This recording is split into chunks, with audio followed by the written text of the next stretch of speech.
প্ৰথম কথা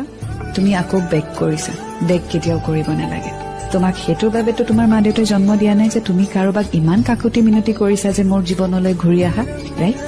তোমাৰ ওচৰত মা দেউতা আছে ফ্যামিলি আছে ফ্ৰেণ্ডছ আছে দ্যাটছ এনাফ কাৰোবাৰ লাইফত তো হেতু নাই এবাৰ হেতু ভাবি চাবাচোন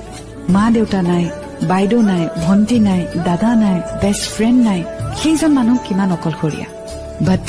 আই হোপ তুমি তেনেকুৱা নহয় এটলিষ্ট আপোনাৰ জীৱনত এনেকুৱাটো কোনোবা এজন ব্যক্তি আছে যাক লৈ you can be proud of you know that that person will be there forever so don't beg anybody you have to move on in life আৰু যিটো কলা যে ফটো ৰাখিছা ডিলিট কৰি দিয়া কাৰণ তুমি যেতিয়াই মুভ অন কৰিম বুলি ভাবিবা পুৰণি ফটো এখন থাকিলে তুমি কেতিয়াও আগুৱাব নোৱাৰা কষ্ট হ'ব no doubt but with time change হৈ যাব সো প্ৰথম কথাটো হ'ল তুমি যি বস্তু ৰাখিছা সেই আটাইবোৰ বস্তু নিজৰ জীৱনৰ পৰা আঁতৰাই দিয়া সেয়া লাগিলে মেছেজ হওক নম্বৰ হওক ফটোজ হওক সব ডিলিট কৰি দিয়া যেতিয়াহে তুমি মুভ অন কৰিব পাৰিবা আৰু ডিলিট কৰি এইটোৱে ডিচাইড কৰিবা যে আজিৰে পৰা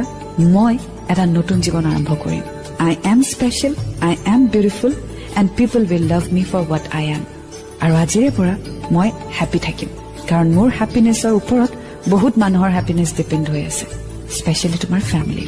so delete everything and start a new life and I'm sure you will do it